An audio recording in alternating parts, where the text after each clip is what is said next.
Sometimes it's Russian speaking YouTube channel, sometimes I will translate it in Russian. Okay.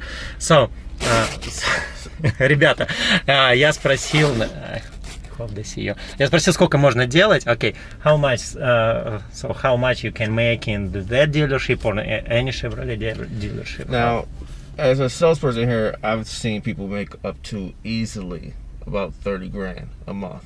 Easily. 40? No, 30 grand a month. 30 grand. I haven't seen anybody get to 40 yet, but I'm pretty sure it's possible. The good thing about selling cars is there's no cap on how much you can make. Okay. So, you know, I've seen people as a salesperson make more than what management makes here. Mm-hmm. Yeah, I saw the same in Honda in Hollywood in Florida. It's ridiculous. Yeah. Ridiculous. So, but you have a salary, like hourly rate, or you have a commission? Well, it works both ways. You do have some salespeople who are on full commission, and you do have people who are on what we call a green pea salary. So it's where they pay you a salary a week plus your commission. So either way, you make out really, really good. Either way, both of those two, annually, you can make over 100 grand easily. Just tell me your secret, what you chose and how the highest you make in a month, or how much you can earn, you by your personal experience, how much you got in the year. Now, personally, me, a month, I would say the most I've ever grossed was probably about 8,500 a month. It's before taxes? That's before taxes. Before taxes, yes, okay. 8,500 a month. A year, I hover right around 80 grand a year. 80 grand a year. Yeah, 80 grand a year. So it's pretty good because... Yeah, it's pretty good. I mean, listen, this job has definitely been life-changing for myself, not only myself, but to other salespeople here as well. It really does. It changes your whole... It can change your whole life. And mind you, you can do that. And a lot of people think, you know, to make the kind of money that we make here, you have to have some kind of degree or something like that. Yeah. You don't. Yeah, because you have to have a communication skill. That's correct. it. Correct. That's all you need. Yeah. That's all you need. All you need. And also, I think that Chevy is very popular around here. Car, yeah. Yes, Chevy is definitely very popular. A lot of people come here because the vehicles are very reliable, especially like our Silverados and stuff. Not only are they reliable, not only are they reliable, but like even like Tahoes and stuff like that, they hold their value a lot. So that's what people like. How many deals you make here in a month on average? Well, me myself, I usually average around 15 cars a month. 15. Do you have a plan for that? You mean like as far as bonuses? Yeah. So every milestone you hit as far as selling cars is a bonus. Now the first bonus starts at 10 cars. 10 cars. You know, you sell 10 cars, you get a bonus of $800. Okay. So then once you get to 12, it then becomes 1,200, 15, 1,500, and then I believe it's 18 is 2,000. So you make a, that's how a lot of people, that's how we make so much within a month, because there's always so many bonuses once you hit a certain milestone. Do you have some minimum, some kind of minimum what you have to sell to stay at the job? They want you to sell a minimum of 10 cars. 10 cars. A month. They want you to sell a minimum of that.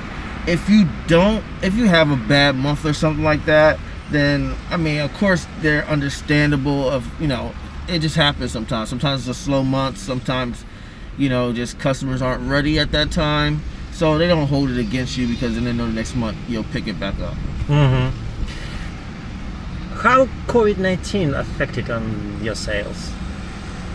Surprisingly, no, it didn't. Surprisingly, it didn't. Actually, it's helped the sales because COVID-19, what it did was it allowed people to stay home and save.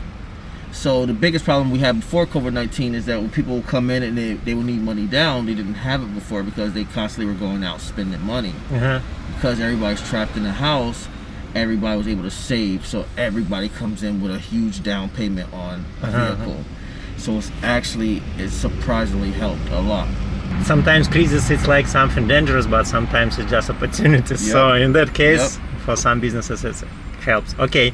For example, what people need to buy a car with you? You sell, I mean, Chevrolet, you sell an used cars, Yeah, we sell used cars and new cars. new cars, all different kind of brands. You asked me what Not only Chevrolet. You said not Toyota? No, not only Chevrolet. Yeah, not only Chevrolet, all different brands. It don't matter what it is. We done had Mercedes here, we had Infinities here, all kinds of different brands, Jaguars. So we're not limited to just one brand, pre-owned wise. Okay, what people have to bring to you to buy a car? Down payment. It always depends. So it's going to depend on that person's credit. So let's say if you're a 700 and above credit score, you may come in here and want to buy a car and they might not ask you for anything. No money down, no money down? Yeah, no money down, no pay stubs or anything. Now, if you're a little bit on the lower side of credit, then you might just need a little money down, maybe $1,500, $2,000. You might just need to be able to prove your income. So, for example, right now I have 730 credit score. I can take car if without. you have a 730 credit score, right? How the bank looks at it is if your credit score is that high, you're clearly paying somebody. So they don't have no problem with trusting you that they'll get their money back. So I have to not have a debt in my credit score or what? It's not even if you have debt, because even if you have some debt and you still have a 730 credit score, that means that you're paying that debt. You're taking care of your business. Okay. So they're going to be more open to loaning you money than they would to somebody that has a 530 credit score. Yeah. So when you have a 730 credit score, like you say yourself has that, I'm pretty sure you wouldn't have a problem with going in there and saying, I want this Suburban, this 2021 Suburban. Yeah, but it's so expensive for me. It's expensive, but you probably wouldn't have that problem with getting this if you want it with no money out of your pocket. For example, without down payment. Yeah, I mean, you probably can get this with no down payment. I mean, of course, you got to accept the payment, but you probably wouldn't have what rate, for example, for that car? You said what range? Rate. The rate. Annual rate. That's another thing. See, that's another thing that always goes by your credit. Interest rates. Now, some cars will give you 0%. You can get even 0%? Yeah, some cars will give you 0%. Wow. But if you get 0%, you cannot get the rebate. So they have rebates, which is just money. Rebate is like discount. Discount, yeah. So they don't allow you to double dip. You either get one or you get the other. Some vehicles will give you 0%. Some vehicles will give you, like with your credit score, you'll probably get like a 3% interest rate. Where a lower credit score will get the highest rate. So rates just basically they're tailored to whatever your credit score is.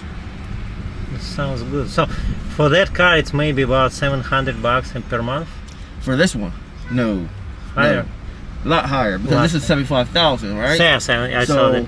You're gonna be looking at easily a payment on this of probably $1,500 a month. Oh no, it's too expensive for me now. Right now, I pay for my Mitsubishi about $520 a month.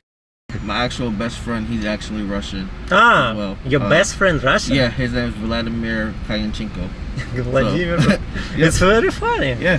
So he's been living over here for a while. We grew up, went to high school together and stuff like that. You're from school. Yeah, you're together from school. Yeah, because I heard that the main problem for new immigrants from Russia, for example, Belarus, Ukraine, that it's very difficult to make friends here.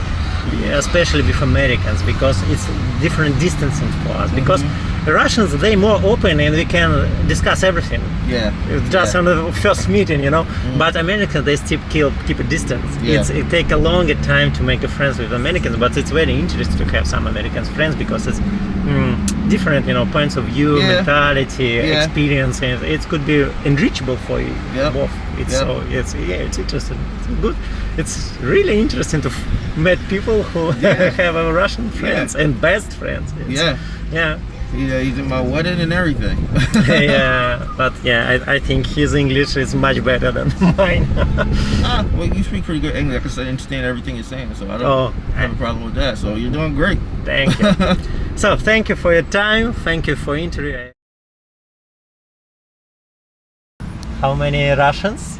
It's quite a bit of Russian people that actually come through here to purchase a car, and that's why, like I said, somebody like you will be a great fit here, because of the simple fact that a lot of us can't communicate with them.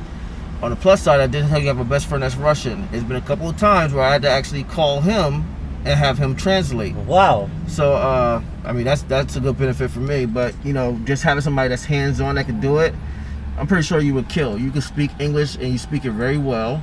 Thank you. And if somebody comes in here that speaks Russian, you wouldn't have no problem. They wouldn't have no problem to have a go-to person. You say, hey, take this customer. They want to buy a car today. Help them out. And I'm pretty sure that's how you can start building a little bit more clientele here. So, yeah, it's a good idea. Can we apply right now? you can. Actually, all you got to do is it's simple. Walk into the receptionist, ask for an application. They'll have you fill it out right here on the spot for them. Turn it in. Somebody might come see you and greet you and stuff like that. That's how the process starts. So if I were you, I would definitely try to take advantage of it.